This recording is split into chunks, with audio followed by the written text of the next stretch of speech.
साहब के बारे में दर्शकों को पता होगा, सिवान का बहुत खूंखार अपराधी था। मोहम्मद शहाबुद्दीन 4 बार सांसद भी रहा। बाद में तिहाड़ जेल के कैदी के रूप में उसकी मौत हो गई कोरोना से। उसी की पत्नी है हिना शहाब और उसका बेटा उसामा शहाब है। शहाबुद्दीन के जेल जाने के बाद और इसकी मौत, ये सब के बाद लालू परिवार ने हिना शहाब से थोड़ी दूरियां बना ली थी। मतलब इतनी दूरियां हो गई थी कि तेजस्वी जाते भी थे सिवान में तो हिना शहाब से मुलाकात नहीं करते थे, ना ही उनके मंच पर हिना शहाब दिखाई देती थी, ना ही हिना शहाब को कभी राजद ने मतलब राज्यसभा में भेजा या उनके बेटे उसामा को एमएलसी बनाया। वो माई समीकरण है राजद का, मुस्लिम यादव समीकरण, जो लालू के समय से मतलब लगभग 30-35 साल से चल रहा है। माई समीकरण मुस्लिम यादव, उसमें मुस्लिम वोट थोड़ा दरकने लगा है। दूसरी वजह हुई कि रुपौली में जो उपचुनाव हुआ, विधानसभा उपचुनाव, तो उसमें भी जो मतलब राजद प्रत्याशी थी बीमा भारती बुरी तरह हार गई। और वहाँ भी ये देखा गया कि मुसलमानों ने एक मुस्त होकर वोट दिया वहाँ शंकर सिंह को, जो निर्दलीय प्रत्याशी जो फाइनली जीत। राजद की तरफ से उनको कुछ बड़ा मतलब तोहफा मिलने वाला है ना। और आप कह सकते हैं कि हिना शहाब और उसामा जो बीच में बिल्कुल बियाबान में चले गए थे, तो कुछ उनके भी अच्छे दिन आने वाले हैं। नमस्कार, आप देख रहे हैं NBC 24 और मैं हूं आप सभी के साथ ब्रह्मचारी आशीष। देखिए, ये राजनीति है, इसमें कुछ भी हो सकता है। दरअसल हम ये बात इसलिए कह रहे हैं क्योंकि तेजस्वी यादव ने एक बार फिर से हिना साहब से घंटों बातचीत की है। तो ऐसी स्थिति में कई कयास जो हैं वो लगाए जा रहे हैं, इसे विधानसभा चुनाव से भी जोड़कर देखा जा रहा है। तो ऐसे में हमारे साथ पूरी बातचीत के लिए पूर्व IPS अमिताभ दास जी जुड़ रहे हैं। क्या गुपचुप हो रही थी सर? 1 घंटे सुना मैंने बातचीत हुई है, क्या बातचीत हुई? देखिए, सही बात है। ये पटना के बोरिंग रोड में आवास है, RJD के MLC हैं विनोद जायसवाल।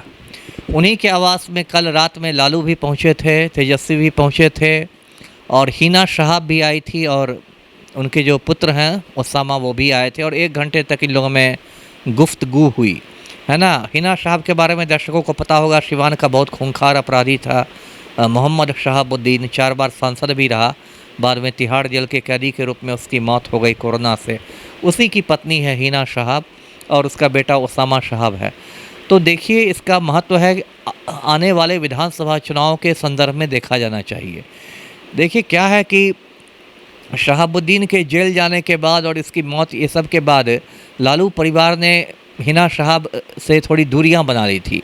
मतलब इतनी दूरियां हो गई थी कि तेजस्वी जाते भी थे सिवान में तो हिना शहाब से मुलाकात नहीं करते थे, ना ही उनके मंच पर हिना शहाब दिखाई देती थी, ना ही हिना शहाब को कभी राजद ने मतलब राज्यसभा में भेजा या उनके बेटे उसामा को MLC बनाया।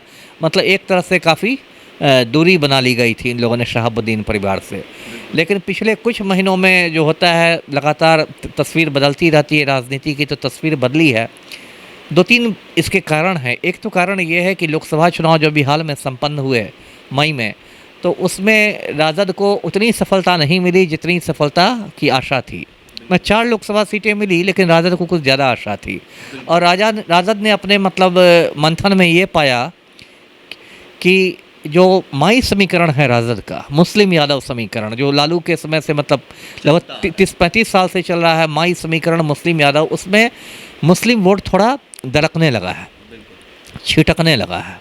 ये मतलब उन लोग का असेसमेंट हुआ। और ये भी क्योंकि हिना शहाब भी सिवान से चुनाव में खड़ा हुई थी, निर्दलीय है ना, वो हार गई, लेकिन उसने अच्छा खासा वोट जिताया। और ये भी इन लोग को लगा कि हिना शहाब जो रूठी हैं राजद से, नाराज़गी जो उनकी है, उसका असर पूरे बिहार में पड़ा मुसलमानों पर। तो इसलिए राजद को लगा कि हिना शहाब के साथ मतलब दोस्ती करने में ही भलाई है। एक तो ये वजह हुई। दूसरी वजह हुई कि रुपौली में जो उपचुनाव हुआ, विधानसभा उपचुनाव, तो उसमें भी जो मतलब राजद प्रत्याशी थी बीमा भारती बुरी तरह हार गई। और वहाँ भी ये देखा गया कि मुसलमानों ने एक मुस्त होकर वोट दिया वहाँ शंकर सिंह को, जो निर्दलीय प्रत्याशी जो फाइनली जीता।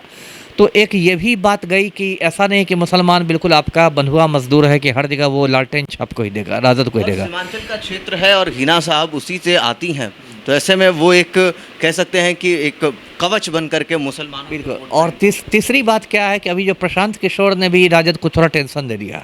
प्रशांत किशोर जन स्वराज को राजनीतिक दल बनाने जा रहे हैं आगामी 2 अक्टूबर को। और वो बार बार कहते हैं कि मुसलमान जो है वो राजद के लालटेन का किरासन तेल बन गया है, तो हम इस तेल को निकाल देंगे। और प्रशांत किशोर ने कहा कि हम 75 मुसलमानों को चुनाव में खड़ा करेंगे। मतलब 243 सीटों पर लड़ेंगे, सारे सीटों पर लड़ेंगे और 75 मुसलमानों को खड़ा करेंगे। तो इससे भी मतलब लालू तेजस्वी को टेंशन हो गया है कि ये भी एक मुसलमान वोटों का मतलब दावेदार आ रहा है।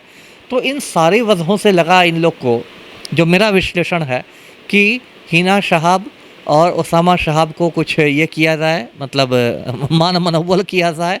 और राजनीति में मान मनोबल क्या होता है? यही ना होता है कि आपको संसद भेजेंगे, आपको विधानसभा भेजेंगे, आपको विधान परिषद भेजेंगे, इसी को मान मनोबल कहते हैं।